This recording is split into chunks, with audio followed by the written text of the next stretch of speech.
네, 그러면 발달 심리학 9주차 아동기 발달 세 번째 영상을 시작하도록 하겠습니다. 지금 도덕성 발달에 대해서 이야기를 하고 있는데요. 피아제는 아동에게 어떤 스토리를 들려주고 그 스토리에 대한 아동의 답을 통해서 이 아동의 도덕성 발달 수준을 확인했다고 말씀을 드렸어요. 자, 그러면 네, 단계별로 내용을 살펴볼 건데 만 4에서 7세 아동은 타율적 도덕성 단계입니다. 타율적 도덕성 단계. 그리고 7에서 10세 아동은 전환기에 있고요. 그 다음에 만 10세 이상이 되면 자율적 도덕성 단계에 가게 되는 건데요. 어, 타율적 도덕성 단계의 아동은 규칙이라는 것이 신이나 부모와 같은 아이들에게는 되게 권위적인 존재죠.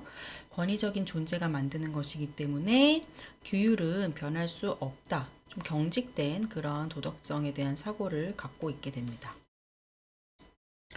그래서 이 규칙은 변경할 수 없고 신성한 거기 때문에 이걸 위반하면 벌을 받아야 한다. 이렇게 생각을 하게 되고요.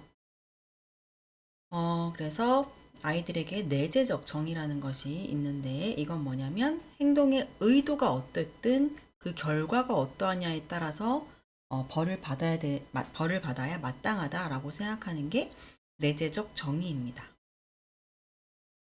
이 타율적 도덕성 단계에 있는 아이들은 이 앞에 그 스토리에서 존이 더 나빴는지 헨리가 더 나빴는지를 물어보면 컵의 개수를 보고 여기 안 나오나?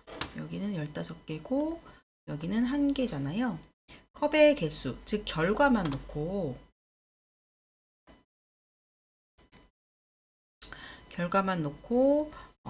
존이 잘못했어요. 이렇게 얘기하는 게 타율적 도덕성 단계의 아동의 특징입니다. 그다음에 이제 전환기에 가게 되면 타율적 도덕성과 자율적 도덕성이 함께 공존하는 나타나는 그런 단계이고 10세경이 되면 아동들이 자율적 도덕성 단계에 도달을 하게 되는 거예요. 그래서 이때는 규칙은 사람이 만드는 거고 규칙을 변경할 수 있다. 이렇게 아이들이 생각이 좀 유연해집니다. 저기 앞에서 좀 경직됐다면 여기서는 조금은 유연한 생각을 하게 되고 그래서 도덕적 상황에서 상황적인 요인을 고려하는 어떤 융통성을 갖게 되는 게 자율적 도덕성 단계입니다. 그래서 교재 예시를 보시면 응급실에 환자를 응급실로 수송을 하기 위해서 운전기사가 속도 위반을 했다면 이 사람은 도덕적으로 나쁜 일을 한 건가 이렇게 아이들에게 물어보면 이 자율적 도덕성 단계의 아이들은 환자의 생사가 다투는 그런 상황에서 속도 위반을 한 거는 부도덕하지 않다라고 생각을 할 수 있는 그런 단계가 되는 거고요. 그래서 앞에 스토리의 경우에서도 이제 자율적 도덕성 단계가 되면 헨리와 존 중에서 누가 더 나빴을까라고 하면 자율적 도덕성 단계에서는 존이 더 아니 헨리가 헷갈렸어요. 헨리가 더 나빴다라고 얘기하는 그런 모습을 보인다고 합니다. 자, 그러면 이 타율적 도덕성 단계에서 자율적 도덕성 단계로 어떻게 갈 수가 있느냐, 그걸 보면은 여기서 필요한 것은 아이들이 인지적으로도 성숙을 해야 되고요. 인지적으로도 성숙을 해야 되고, 아이들의 사회적 경험도 중요하다고 되어 있는데, 인지적인 요소로는 자기 중심성의 감소와 역할 수용 능력의 발달이에요. 적어보면 아이들이 영아기, 유아기에 특징적으로 자기 중심성이 있다고 했는데 이게 좀 감소가 되고 그리고 역할 수용 이게 발달되고 이 두 가지의 인지적인 성숙이 좀 필요합니다. 이 두 가지가 됐을 때 하나의 도덕적인 문제를 여러 관점에서, 여러 각도에서 생각해 볼 수 있게 되기 때문에 이제 좀 더 유연한 사고를 할 수 있게 되고요. 그리고 사회적 경험은 또래하고의 경험이 중요하게 작용을 합니다. 또래하고 이제 대등한 위치에서 상호작용을 하면서 갈등이 있을 때 어떻게 해결할 수 있는지 이런 것들을 배우게 되는데 그 과정을 통해서 자율적 도덕성 단계의 융통성 있는 그런 관점이나 생각이 가능해진다 이렇게 볼 수가 있습니다. 교재 377쪽에 보시면 그림이 나와 있어요. 이건 이제 연구에 활용된 그림인데 어떤 그 행위를 하는 데 있어서 지금 공을 던지는 행위자가 그림에 나와 있죠. 그래서 이 행위자가 이 여자를 맞추려고 공을 던지는지 아닌지 이렇게 행위자의 의도를 보여주는 그림을 제시하면서 이 남자는 부도덕한지 도덕적인지 이거를 확인하는 질문을 통해서 공에 맞고 안 맞고가 중요하냐, 행위자의 의도가 중요하냐, 이런 어떤 도덕적인 수준을 평가하는 그런 연구에 활용된 그림입니다.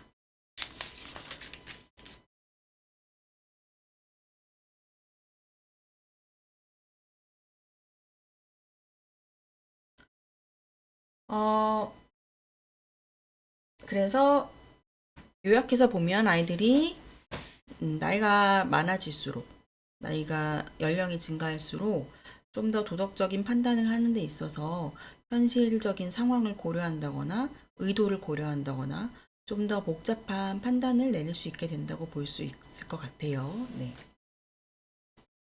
이제 콜버그의 이론으로 넘어가겠습니다. 콜버그의 도덕성 발달 이론이 사실은 되게 유명한 이론이죠. 유명한 이론인데 콜버그는 1956년부터 10에서 16세 10에서 16세 아동과 청소년 75명을 대상으로 도덕성 발달을 연구를 했어요. 그래서 이 연구에 참여한 피험자들에게 도덕적인 가상이죠, 물론. 가상의 도덕적 갈등 상황을 제시를 하고 이 아이들이 어떻게 반응을 하는지 그 반응을 확인해서 연구를 했습니다. 그래서 이 밑에 나와 있는 예시가 이 도덕적 갈등 상황에서 하나의 유명한 예시, 하인츠와 약사라는 예시인데요. 이런 사례를 제공을 한 다음에 이 사례에 대해서 사람들이 어떤 응답을 할 텐데 이 사람들이 이 사례에 대해서 어떤 응답을 하면 이 응답만을 가지고 판단을 한 건 아니고 이 응답을 내리게 된 그 사람만의 논리가 있을 거예요. 그 논리까지 듣고 나서 도덕성의 발달 수준을 평가를 했습니다. 내용을 한번 읽어볼게요. 유럽에서 한 부인이 특수한 암에 걸려 거의 죽어가고 있었다. 의사들은 그 부인을 살릴 수 있는 약이 딱 한 가지 있다고 생각했다. 그 약은 부인이 살고 있는 마을의 한 약제사가 최근에 발견한 일종의 라디움이었다.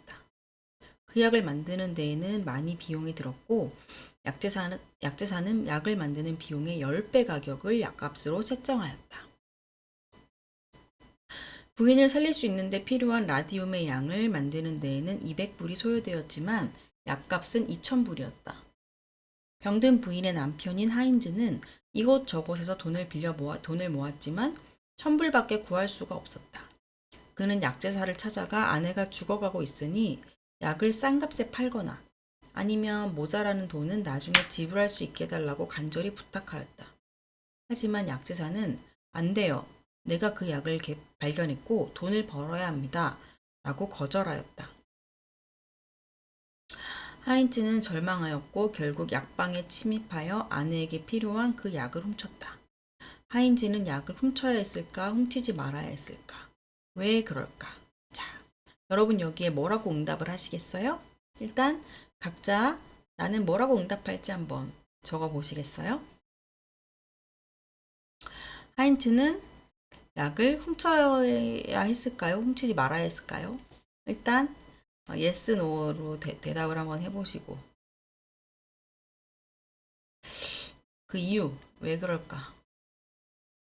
아까도 말씀드렸지만 여기서는 이 이유를 더 발달 단계를 나눌 때 이유를 더 중시해서 살펴본다고 했습니다.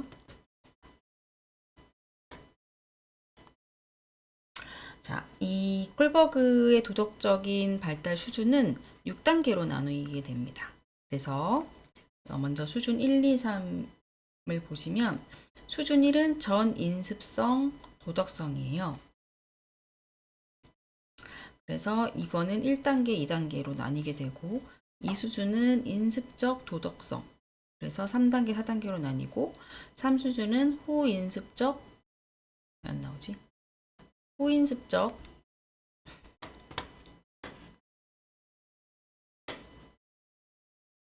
후인습적 도덕성이 3단계인데 이거는 5단계와 6단계로 나눠져 있습니다.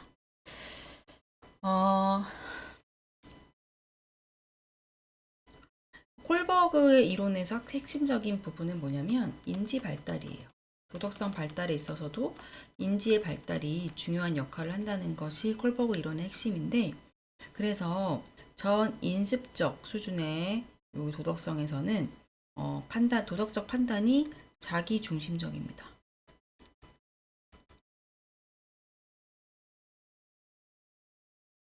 그래서 자기중심적이었다가 이제 인습적 수준으로 가려면 다른 사람, 타인의 견해나 입장을 이해를 어느 정도 해야 인습적 도덕성 수준까지 갈 수 있다고 보고요. 그 다음에 이 수준에서 3수준으로 가려면 이때는 형식적, 조작적, 조작적 이런 사고를 할 수 있어야 되는데 아동기 때는 아직 형식적, 조작적 사고가 어렵죠. 그래서 이 인지적 발달이 도덕적 수준에 미치는 영향을 이렇게 설명을 하고 있습니다. 그래서 아동기가 아까 구체적 조작기였죠. 구체적 조작기에 있는 아동들은 이 3수준으로 가기에 한계가 있고 어렵겠죠. 그래서 이 콜버그는 6단계의 도덕 발달을 얘기를 하는데 모든 사람이 6단계까지 갈 수 있다고 얘기하지 않았어요. 아주 소수의 사람들이 6단계에 이를 수 있다 이렇게 얘기를 하고 있고요. 각 단계별로 설명을 좀 보도록 하겠습니다.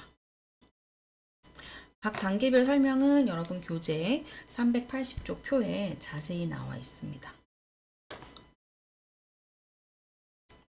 먼저 수준 1 전 인습적 도덕성을 보시면 자 여기 이제 인습적이라는 단어부터 나온 생각을 살펴봐야 되는데요.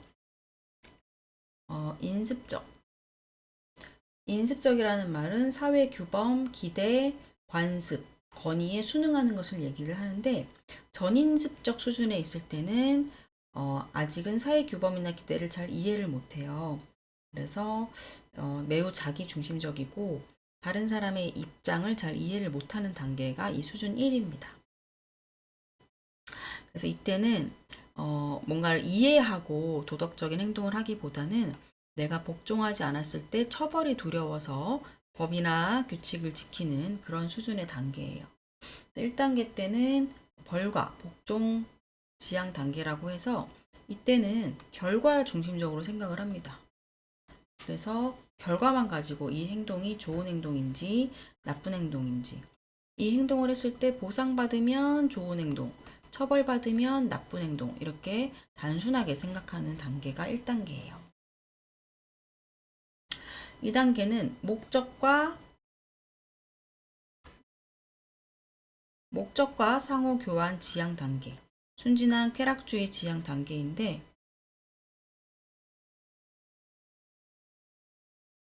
이때도 뭔가 도덕적인 판단을 하는 데 있어서 좀 피상적으로 자신의 흥미나 자신의 욕구를 만족시키기 위해서 규범을 준수한다. 2단계에서 아동은 다른 사람의 입장을 고려를 하기는 하지만 타인의 이익을 고려는 하지만 아직까지는 자신이 원하는 것, 자신이 원하는 것에 초점이 더 맞춰져서 어떤 행동을 판단하고 행동을 하게 된다는 거고요.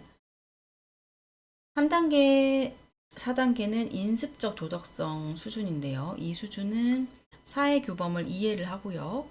객관적 관점을 가지고 판단을 하기도 하는 수준입니다.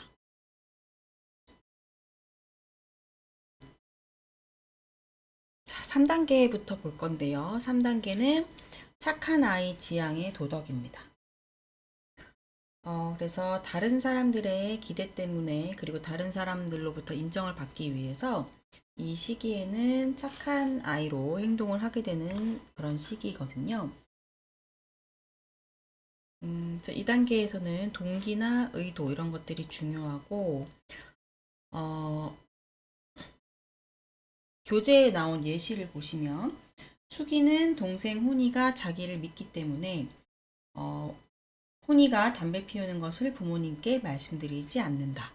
이런 게 이제 3단계 때 나타나는 그런 모습입니다. 4단계는 법과 질서 지향의 도덕입니다. 그래서 이때는 추상적인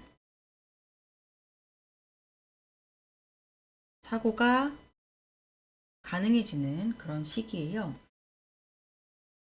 그래서 사회의 기준에 맞게 그러니까 내 자신을 사회의 일원이라고 생각을 하게 되면서 사회 기준에 따라 행동을 평가를 하게 되고요. 네. 그래서 이렇게 4단계입니다. 그 다음에 후인습적 도덕성 단계가 되면은 이제 아동은 자신의 도덕적 정의와 원칙에 따라 행동을 하게 되는데 이때는 사회 규범이라는 게 있잖아요. 이 사회 규범을 인정을 합니다. 하지만 이 사회 규범보다는 자기의 가치 기준. 사회 규범을 인정을 하지만 개개인의 가치 기준을 우선시해서 뭔가 행동을 판단하거나 행동을 하게 되는데 5단계는 이제 사회 계약 지향 단계입니다. 이 시기에는 최대 다수의 최대 행복이라는 그런 전제 하에 사회적인 계약들, 그러니까 법 같은 것들이 만들어졌다고 생각을 하기 때문에 모든 사람의 복지와 권리를 보호하기 위해서 법을 준수를 하는 그런 시기입니다. 하지만 법이라는 게 뭐 모든 걸 다 설명하기 뭔가 모든 거에 대한 판단 기준이 될 수 없을 때가 있잖아요.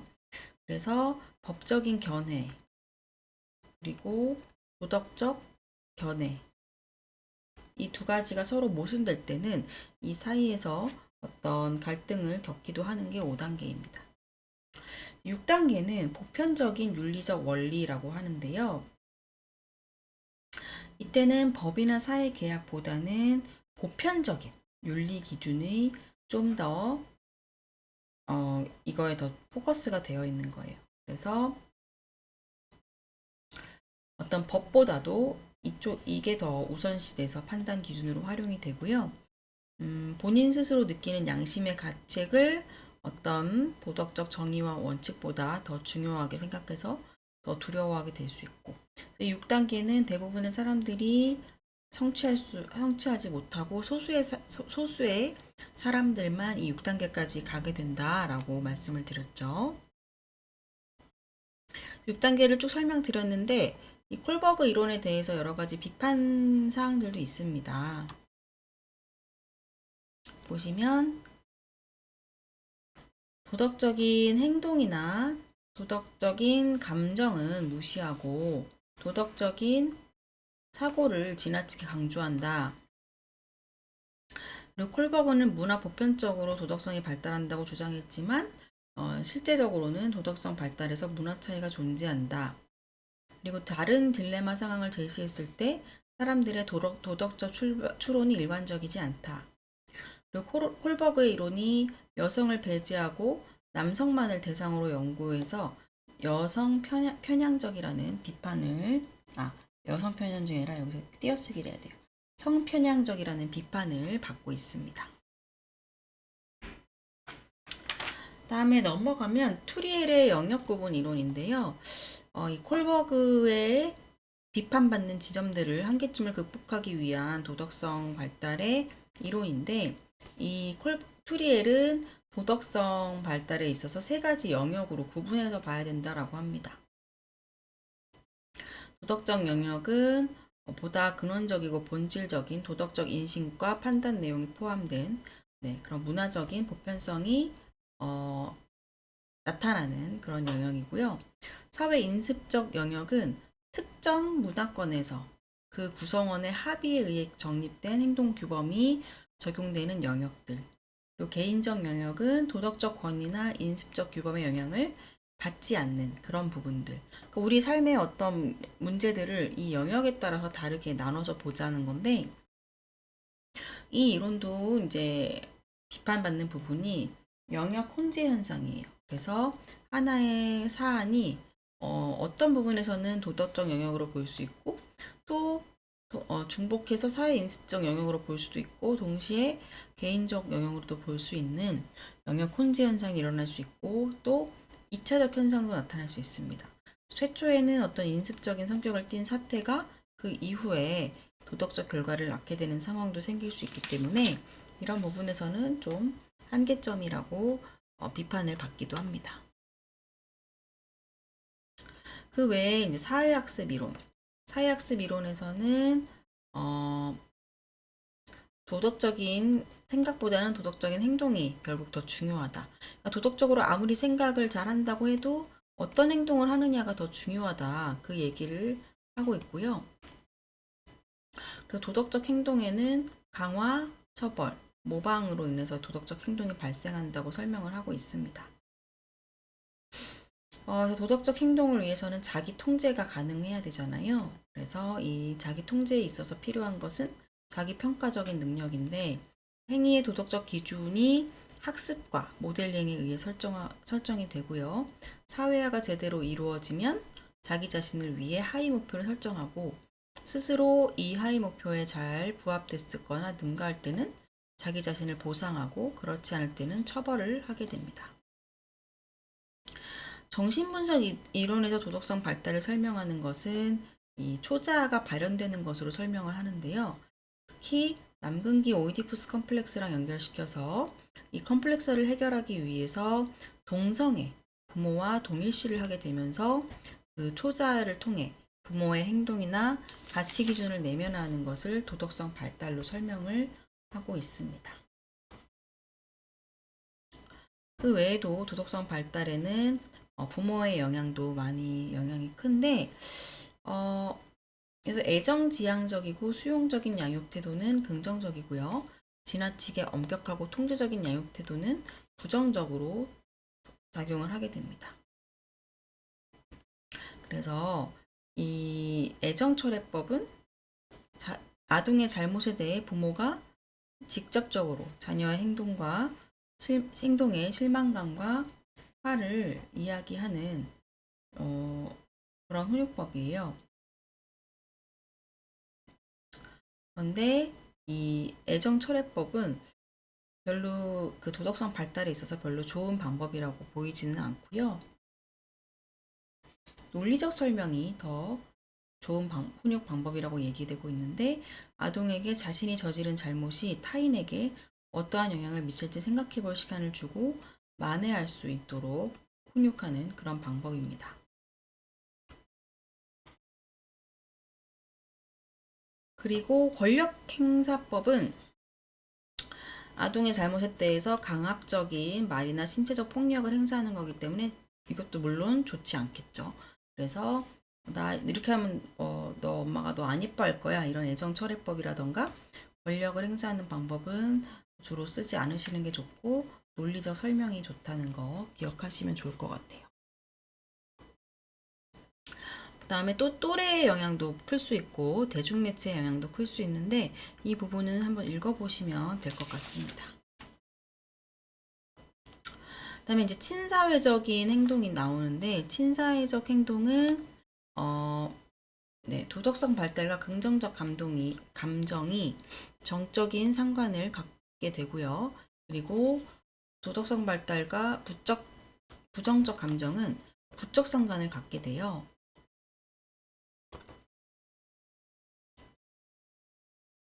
여기서 정적 상관, 부적 상관이란 말은 도덕성 발달이 높으면 긍정적 감정도 높게 나타나는 건 정적 상관이고 도덕적 발달이 높을 때 부정적 상관이 낮게 나타나는 거는 부적 상관 이렇게 우리가 얘기를 합니다. 그러다 보니까 내가 도덕적인 행동을 하면 즐거운 긍정적인 감정을 느끼게 되는구나 이렇게 되면서 사람들이 친사회적인 행동을 하게 돼요. 친사회적 행동은 다른 사람을 이롭게 하는 행동인데 친사회적 행동의 이론을 보시면 동물 행동학이나 사회생물학에서는 종의 생존을 보장해주는 인간 본질의 기본적 구성 요소라고 설명을 하고요. 다른 이런 정신분석, 인지발달, 사회학습 이론에서는 유전적인 게 아니라 학습된 것이다 라고 설명을 하고 있습니다. 그래서 이타적 행동을 보시면 아동은 자기중심적이다, 이기적이다 라고 묘사가 되기도 하지만 이타적 행동을 많이 합니다. 여기 호혜성이라는 개념이 나오는데 호혜성이라는 것은 다른 사람이 나에게 해주기를 원하는 것처럼 다른 사람에게 해주는 게 호혜성이고요. 이타적 행동은 행동의 동기가 자신의 친사회적인 행동으로 인하여 자신에게 돌아올 어떤 보상을 기대하지 않고 그냥 다른 사람을 이롭게 하기 위한 행동이 이타적인 행동입니다. 그래서 아이들의 그 이타심에는 공경에 처한 사람에게 어떤 감정이입이 된다거나 동정 어린 그런 정서가 적용돼서 이런 행동이 나타나고요. 수혜자, 이 이타적인 행동을 받는 사람이 가까운 사람일 때 더욱 증가하게 됩니다.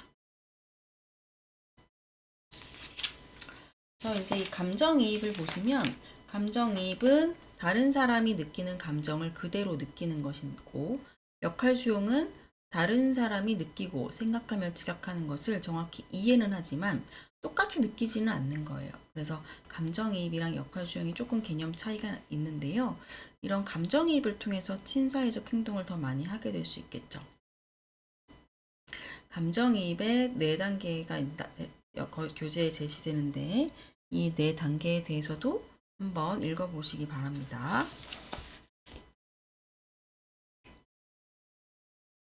그다음에 이제 또래 집단에 대한 얘기가 나와요. 아동기에 학동기라고도 하는데 이만큼 또래 집단이 중요한 그런 단계인 거죠. 그래서 또래 집단의 이제 기능, 사회화 기능, 태도나 가치관 형성, 정서적인 안정감 제공, 인지 발달과 정보 제공 이런 중요한 역할을 또래 관계가 하고 있고요. 그래서 우정이 발달되는 시기입니다.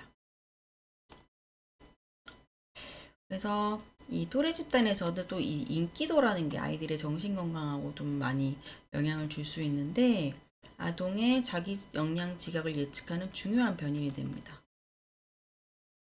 또래 관계가 좋지 못한 아이들은 학업 성취도 낮고 학교를 중도 탈락하거나 이후 청소년 비행에 참여하거나 이런 현상들이 나타날 수 있어요. 그래서 이 아동의 인기도를 통해서 5가지로 그 아이들을 분류를 할 수 있는데 인기아동, 보통아동, 고립아동, 거부아동, 혼합형입니다. 모든 아이들이 뭐 인기아동이 될 수도 없고 되어야 하는 건 아니죠. 그런데 이제 거부아동의 경우에는 이게 정서적으로도 영향을 많이 주기 때문에 약물남용이나 청소년 비행으로 이어질 수 있어요. 고립아동도 마찬가지로 안 좋은 거죠. 네. 그리고 혼합형은 조금 독특한 케이스인데 친한 친구이면서 싫은 친구로 꼽히는 유형. 이런 아이들이 자기 주장이 좀 강하고 지도력은 있지만 동시에 좀 공격적이고 파괴적인 면도 있는 이런 아이들이 혼합형입니다. 그래서 이 또래 관계가 워낙 아이들에게 중요하다라는 거 기억하시면 좋을 것 같고, 위에 또 학교 생활에 대한 내용도 있는데 그것도 한번 읽어보시면 좋을 것 같습니다. 학업 성취나 학교 폭력, 집단 따돌림 이런 내용들이 나오거든요. 네. 아동기 발달은 여기까지 수업을 하도록 하고요. 다음 이제 10주차죠. 10주차는 제 10장 청년기의 발달부터 강의를 하도록 하겠습니다. 수고하셨습니다.